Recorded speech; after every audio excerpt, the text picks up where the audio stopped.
Buku harian nenek. Ketika aku SMP, aku selalu mengunjungi nenek dari ayahku. Nenek tinggal sendirian karena kakek sudah meninggal. Begitu juga dengan ayahku. Ayahku meninggal semenjak aku kecil karena sebuah kecelakaan. Nenek adalah satu-satunya relasi dari ayahku yang tersisa. Sayangnya, ibuku tidak terlalu dekat dengan nenek. Aku tidak pernah pergi mengunjungi nenek dengan ibu. Kami tinggal di kota yang sama. Namun jarak antara rumah ibu dengan rumah nenek cukup jauh. Untuk ke rumah nenek membutuhkan waktu kurang lebih 30 menit dengan menggunakan angkutan umum. Namun jarak dari sekolahku ke rumah nenek lebih dekat dibandingkan jarak dari sekolahku ke rumah ibu. Aku berkunjung hampir setiap hari ketika jam pulang sekolah. Dan nenek selalu menerimaku dengan hangat. Setiap tanggal 4 setiap bulan, aku dan nenek berziarah mengunjungi makam kakek dan makam ayah. Kami tidak pernah sekalipun melewatkan hari berziarah. Bahkan ketika sedang hujan, nenek memaksakan diri untuk pergi berziarah. Aku tidak masalah dengan hal itu. Pergi bersama nenek cukup menyenangkan buatku. Nenek selalu mengucapkan sebuah salam dan berdoa di makam kakek dan makam ayahku. Menurutku doa nenek terlalu panjang. Aku hanya membaca doa yang sederhana. Aku selalu selesai lebih dulu daripada nenek dan memperhatikan nenek yang masih berdoa. Ketika selesai, aku selalu menanyakan apa yang nenek sampaikan dalam doanya. Tapi nenek hanya melemparkan sebuah senyuman dan tidak pernah memberitahuku apa yang dia doakan. Namun aku tidak pernah mempermasalahkannya. Aku lebih menantikan puding yang selalu nenek sediakan seusai kami berziarah. Aku selalu pulang dengan senyuman di wajahku. Ceritaku dengan nenekku hanyalah sebuah prolog. Semenjak aku kecil, selama bertahun-tahun dalam waktu yang lama, aku mengalami depresi. Penyebabnya adalah hal-hal yang menurutku tidak masuk akal. Bermula dari mimpi-mimpi yang kualami setiap malam. Setiap malam aku merasa kedua tangan dan kakiku diikat, sehingga aku tidak dapat bergerak. Lalu aku merasa perutku ditusuk dengan jarum. Aku selalu terbangun dalam keadaan seperti itu. Bahkan ketika aku terbangun, aku masih tidak dapat menggerakkan kedua tangan dan kakiku. Dan perutku masih terasa seperti ditusuk dengan jarum. Aku mengalami kesulitan untuk tidur. Ibuku membawaku ke seorang guru spiritual, namun tidak membuahkan hasil apapun. Kami berhenti mendatangi guru spiritual karena biaya yang harus dikeluarkan cukup mahal. Ketika SMA, aku harus berhenti sekolah. Bukan karena masalah biaya, tapi karena kesehatanku yang terus menurun. Baik kesehatan fisik maupun kesehatan mentalku. Hal-hal yang terjadi dalam kehidupanku semakin tidak masuk akal. Aku dan ibu sering menemukan bangkai kucing di depan rumah kami. Kami tidak memelihara kucing, dan mungkin itu hanya kucing liar. Aku juga sering menemukan barang-barang aneh di makananku, seperti rambut hingga lebah yang sudah mati.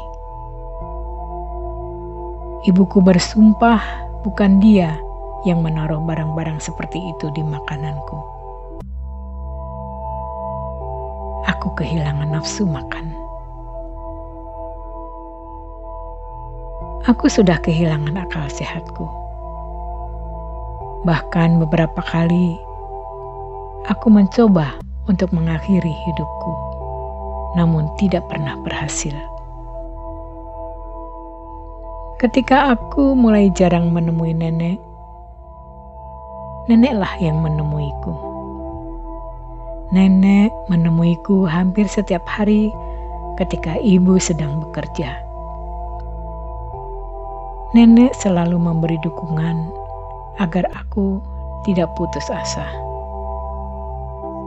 Bahkan nenek tetap mengajakku berziarah ke makam kakek dan ayah untuk tetap berdoa dan meminta perlindungan. Bertemu dengan nenek adalah satu-satunya yang membuatku tetap bersemangat. Namun suatu ketika, dalam jangka waktu yang singkat, nenek jatuh sakit, dan tidak lama nenek meninggal. Hanya dalam 3 hari sejak terakhir kali nenek mengunjungiku. Aku sangat sedih, karena itu merupakan kematian yang sangat mendadak. Selain itu, nenek adalah salah seorang yang selalu memberiku dukungan. Aku menangis seperti bayi. Aku mengurung diri di kamar nenek sambil memeluk beberapa baju nenek. Ketika itu, ibu tetap memilih untuk bekerja. Bahkan seperti tidak peduli dengan kematian nenek. Aku merasa kesal dengan ibu. Namun pada akhirnya, aku hanya bisa pulang ke rumah ibu. Sekitar 2 minggu setelah kematian nenek, aku sadar bahwa kejadian-kejadian tidak masuk akal yang menghantui kehidupanku sudah tidak pernah terjadi lagi. Salah seorang temanku berkata bahwa semua energi negatif yang membuatku mengalami kejadian-kejadian tidak masuk akal sudah dibawa ke surga bersama nenekku. Aku kembali menangis seperti bayi. Sekitar setahun berlalu setelah kematian nenek. Aku sudah benar-benar tidak mengalami kejadian-kejadian aneh. Aku sudah mulai merasa pulih secara fisik dan mental. Meski aku tidak bisa melanjutkan sekolahku, namun aku sudah mendapat sebuah pekerjaan yang menyenangkan. Aku mendapat teman baru dan menjalani hari-hari normal.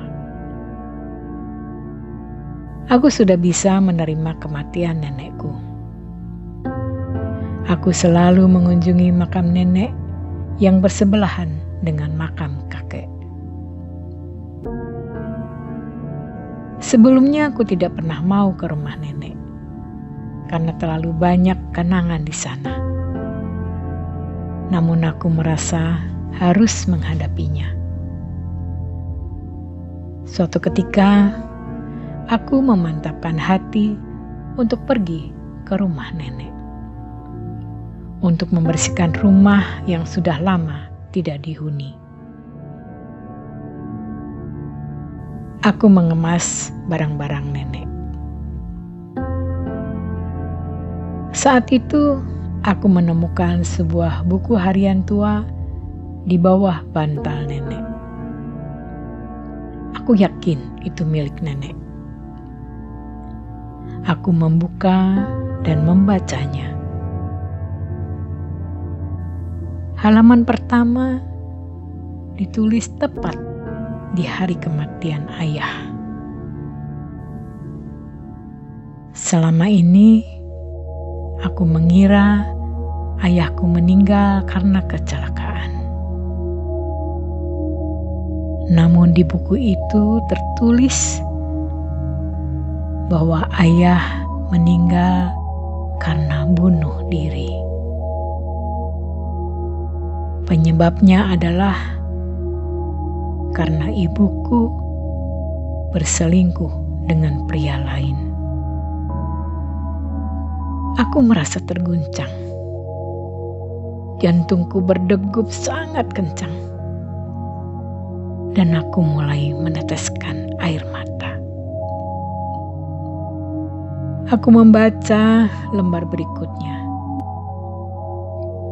Seketika, sekujur tubuhku terasa dingin. Di situ kemarahan nenek diluapkan kepadaku. Halaman demi halaman, semua hanya berisi kemarahan nenek. Tertulis bahwa aku adalah anak dari perselingkuhan. Hampir setiap paragraf tertulis harapan nenek agar aku mati saja. Aku benar-benar melihat wajah lain dari nenek di buku itu. Nenek yang kupikir sangat mencintaiku, ternyata sangat membenciku. Nenek yang selalu mengajakku berziarah pada tanggal 4 setiap bulan. Bukan berdoa agar arwah kakek dan ayah tenang di sana, melainkan sedang melakukan sebuah ritual agar aku segera mati. Bahkan puding yang kumakan juga merupakan syarat agar ritual itu berhasil. Ritual nenek tidak pernah berhasil merenggut nyawaku. Namun di buku itu tertulis bahwa belakangan nenek lebih merasa puas melihatku menjalankan hari-hari yang mengerikan. Tapi entah kenapa, aku merasa nenek juga meninggal dengan keadaan yang menyakitkan. Jika dipikir-pikir, kematian nenek adalah kematian yang tidak wajar.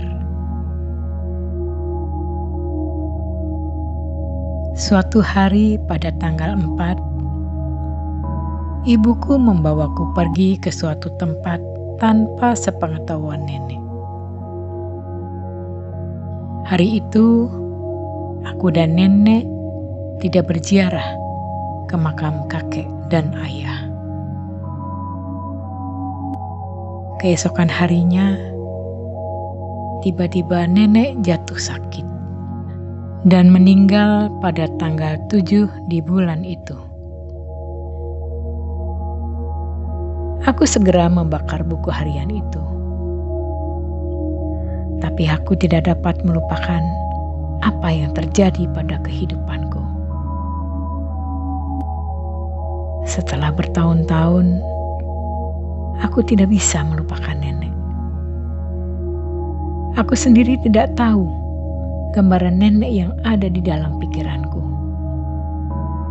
Apakah dia nenek yang baik yang selalu mendukungku, atau nenek yang penuh kebencian yang selalu mengutukku?